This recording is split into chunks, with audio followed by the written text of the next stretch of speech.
Assalamualaikum warahmatullahi wabarakatuh. Saya Umu Kulsum dari Prodi PAI. Di sini saya akan menjelaskan tentang apa sih arti dari komunikasi. Yang pertama yaitu definisi komunikasi. Sebuah proses atau penyampaian pikiran atau informasi dari seseorang kepada orang lain melalui suatu cara tertentu, sehingga orang lain tersebut mengerti betul apa yang dimaksud oleh penyampaian pikiran atau informasi seperti itu.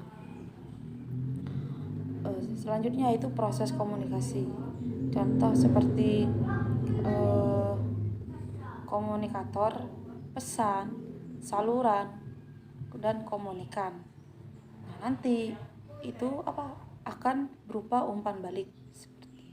Nah, di sini juga ada unsur komunikasi. Yang pertama yaitu sumber komunikasi atau disebut komunikator. Nah, yang kedua yaitu isi pesan, dan yang ketiga itu media saluran. Dan yang terakhir itu penimna atau komunikan. Nah, pentingnya dalam berkomunikasi ini dengan jelas yaitu yang pertama yaitu individu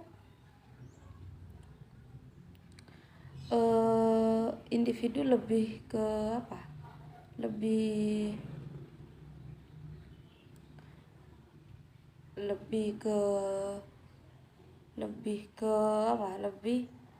menghabiskan individu itu menghabiskan 70% dari waktu mereka untuk berkomunikasi dan menulis atau membaca dengan berbicara atau mendengar, seperti itu. Yang kedua yaitu komunikasi yang buruk akan merupakan sumber konflik antara personal. Yang ketiga yaitu sebuah ide betapa hebatnya tidak dipergunakan hingga dapat disampaikan dan dipahami oleh orang lain. Seperti itu. Selanjutnya yaitu fungsi, proses, dan arah komunikasi.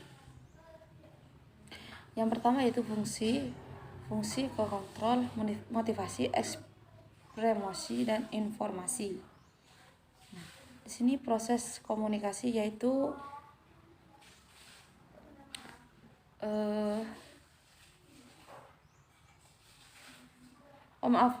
bukan proses ya, hambatan bagi komunikasi yang efektif. Yaitu hambatan komunikasi yang pertama yaitu menyaring, yang kedua itu persepsi, yang ketiga itu kelebihan emosi, bahasa, dan kesulitan untuk berkomunikasi.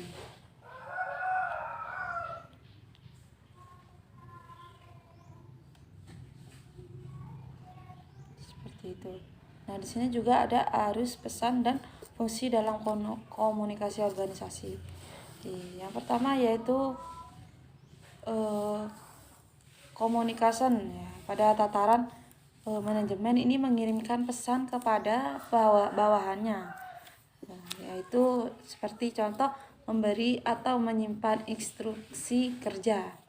Yang kedua yaitu menjelaskan dari kepimpinan tentang mengapa suatu tugas perlu untuk dilaksanakan. Yang ketiga yaitu pemberian motivasi kepada karyawan untuk bekerja lebih baik.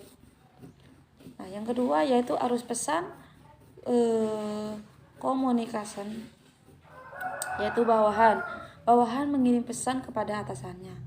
Nah, fungsinya ini menyampaikan informasi tentang pekerjaan ataupun fungsi tugas yang sudah dilaksanakan.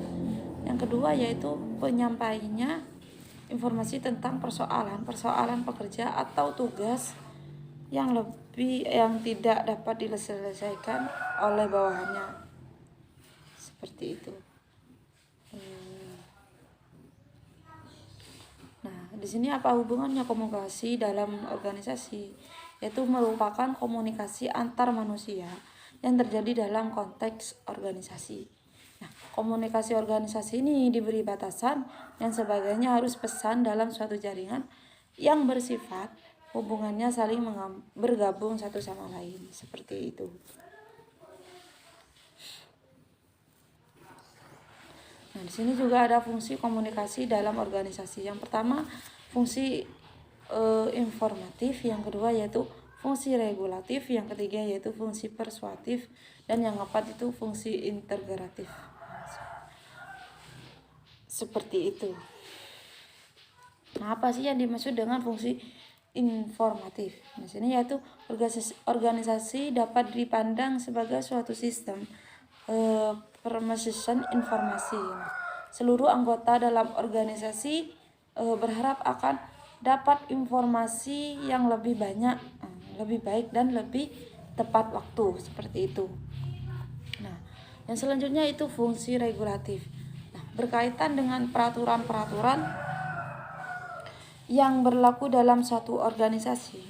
Atasan orang-orang dalam ajaran struktur ini memiliki kewenangan untuk mengendalikan semua informasi yang disampaikan, seperti itu. Nah, selanjutnya yang terakhir fungsi persuasif. Nah, dalam mengatur suatu organisasi, kekuasaan dan kewenangan tidak akan selalu membawa hasil atau sesuai dengan yang diharapkan. Banyak juga pemimpin lebih suka untuk mempersesuaikan bawahannya daripada memberi